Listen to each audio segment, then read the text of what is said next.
ఇప్పుడు ప్రపంచవ్యాప్తంగా భారతీయులు ప్రతి పండుగను మలబార్తో జరుపుకుంటారు. ఎందుకంటే మలబార్ అందిస్తుంది అద్భుతమైన అవకాశాన్ని. ఇది మీ పండుగలను మరింత ప్రత్యేకంగా చేస్తుంది. కాబట్టి ఇప్పుడు ఎక్కువ సేవింగ్, ఎక్కువ సంతోషాలు, ఎక్కువ సంబరాలు. ప్రతి పండుగకు Malabar gold and diamonds. Hanamkonda జిల్లాలో మోంతా తుఫాను మిగిల్చిన విషాదం అంతా ఇంత కాదు. ఏ ఇంటిని కదిలించినా కూడా కన్నీళ్లు పెట్టుకుంటున్న సిచ్యువేషన్. ఒక్కొక్క ఇల్లు కూడా ఆ వరదల్లో మునిగిపోయి ప్రస్తుతం మనం ఆ ఇల్లు చూడవచ్చు. ఆ వృద్ధ దంపతులు ఉన్నటువంటి ఆ ఇంటి సిచ్యువేషన్ మనం ఒక్కసారి చూస్తే కంప్లీట్గా వాళ్ళ నిలువెత్తు నీళ్ళ వరద వచ్చింది. మొత్తంగా ఈ ఇల్లు కూడా కంప్లీట్గా బురదమయం అయిపోయి ఇక్కడ అసలు మనిషి జీవించినటువంటి దుర్భరమైనటువంటి సిచ్యువేషన్ ఆ వరద అయితే మిగిల్చిన పరిస్థితి. సో ఒక్కసారి ఆ ఇళ్లలో చూద్దాము. ఆ వరద తీసుకొచ్చిన బురద కంప్లీట్గా అన్ని వస్తువులు తడిసిపోయి ముద్దైనటువంటి సిచ్యువేషన్. సో కట్టుబట్టలతో ప్రాణాలు కాపాడుకొని బయటకు వచ్చారు. సో వాళ్ళకి సంబంధించినటువంటి ఆ స్టవ్ కానీ ఆ మిగతా సామాగ్రి కూడా చూడొచ్చు. ఆ వంట సామాగ్రి మొత్తం బురద పేరుకుపోయిన సిచ్యువేషన్. సో ఈ స్థాయి విధ్వంసం మోంతా తుఫాను మిగిల్చిందని చెప్పొచ్చు. సో అంత సమానంత చిందర వందరగా వరద లోపల నాని ముద్దయింది.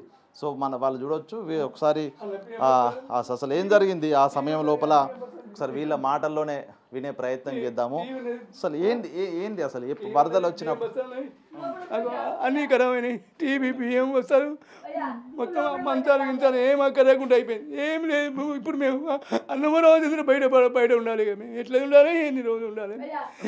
వరద వచ్చినప్పుడు మరి బయటికి తీసుకుపోయే పరిస్థితి లేదా? మేమైతేనే ఆ ముసలాం ఏం పని అవుతుంది, నాకేం పని అవుతుంది. ఇప్పటికీ అవి ఇంకొకరిని తీయనేది ఇంకా చాలా ఉన్నాయి లోపల. ఏం చేయాలి, అదే నా బతుకు ఎట్లయితుంది ఏం కదా అని. ఏమైంది బియ్యం కూడా తడిచినాయి మొత్తం. మీరు లేబర్ చూడాలి, గుర్తులు అన్నీ అంటే మనం కొద్దిగా ఇంకా కొద్దిగా ఏందమ్మా పరిస్థితి నిజంగా? ఏం జరిగిందంటే కొంచెం వచ్చి అప్పుడప్పుడు కొన్ని వచ్చి వెళ్ళిపోయేది నీళ్ళు. అంటే అది నిజం అట్నే అవుతుంది కావచ్చు అని ఇలా కూర్చున్న బిడ్డ కూర్చొని అన్నం వండుతాను. అన్నం వేసుకొని తినబోయేటాయికే బొయ్యి అని రాళ్ళు వచ్చినాయి. అయ్యో అంటే వాళ్ళకు మా అన్న కొడుకు ఊరికొచ్చి అయ్యో మీరు బయటికి వెళ్ళండి, ఏది ముట్టుకోకూరు బయటికి వెళ్ళండి, తలుపు గుంజి తాళం వేసేయండి బిడ్డ, ఇది లేచిపోతుంది, అది లేచిపోతుంది, గ్యాస్ లేచిపోతుంది, అంత ఆగం అడివాడివి. ఇప్పుడు దీంతో 2 సార్లు వచ్చినాయి బిడ్డ నా ఇంట్లోకి నీళ్ళు. ఇప్పుడు ఫస్టే నాది నిట్టాడు ఇక్కడ పొందించుడు. సంబానగర్ పుట్టించిందే నేను, ధర్మారావు, అప్పుడు ఎన్టీ రామారావు, ప్రణయ్ భాస్కరు, దెబ్బల పడ్డ ప్రణయ్ భాస్కర్ గెలిచినప్పుడు చింత చెట్ల కాడ రాలే బిడ్డ, రాలే. ఇదే ఫస్ట్ ఈ జడ్డుగా చూడు ఇదే. అప్పుడప్పుడు కొన్ని నీళ్ళు వచ్చేది వెళ్ళిపోయేది, అట్టే పోతుంది అనుకున్నా కానీ ఇంత మొప్పం చెప్తుందని ఎన్నడు రాలే బాంచను. తినడానికి ఏమున్నది బిడ్డ, ఏమి లేదు, తిండి లేదు, ఏమి లేదు. ఇప్పుడు ఆగం నా బతుకు. అక్కడ ఉన్నది నా బిడ్డ టీవీ కవర్ కాడ. అక్కడ పోయి వచ్చేవరకు ఆడ తెగిపోతే అట్లా మన చుట్టు బరకు వచ్చి నడుచుకుంటూ వచ్చిన వచ్చేవరకు అలా అయింది బిడ్డ బాంచను. అధికారులు వచ్చారా, ప్రభుత్వ అధికారులు? ఎవరు నాకైతే ఎవ్వరు కనబడలే బాంచను. ఇప్పుడు వద్దే కల ఇప్పుడు మీరు తప్ప ఎవ్వరు కనబడలే నాకు, ఎవ్వరు లేరు. సమ్మయ్యనగర్ పుట్టించిందే నేను. సమ్మయ్యనగర్ ఎంత నష్టం జరిగిందమ్మా నీకు? ఇప్పుడు ఎంత ఈ సమానం ఏమన్నా కొట్టుకోపోయి? 25 కిలోల బియ్యం, కోపన్ బియ్యం 16 కిలోలు, ఇక ఉప్పులు పప్పులు కారం గీరం అంత అయిపోయింది బిడ్డ. టీవీ 10,000 టీవీ అప్పుడు ఆ కాలంలో కొన్నా 10,000 టీవీ. నా ఇప్పుడు 30 సంవత్సరాలు ఆ టీవీ కొని, కానీ గింత ఖరాబ్ కాల బాంచాను. ఇక కూలరు చూడండి, చూడండి బిడ్డ బాంచాను. నా పరిస్థితి బిడ్డ, నీ కాలు మొక్త బిడ్డ. షుగర్ ఉందని ఆయనకు షుగరే, నాకు షుగరే బాంచాను. ఇంత గాడు కుడకబెట్టేదాన్ని కూర్చున్నాక అంతే. బియ్యం రాలి వచ్చినాయి, వచ్చినాయి ఏమో తెలుస్తలేదు. అటు ఇటు చూసే వరకు వచ్చాను నీళ్ళు. అయ్యో అంటే మా అన్న కొడుకు ఉరికొచ్చి గుంజండి బయటికి. చచ్చిపోయేటోళ్ళు, ఇద్దరు చచ్చిపోయేటోళ్ళు. వెళ్ళపోదాం బయటికి అస్సలు వెళ్ళపోదాం బాధ్యను.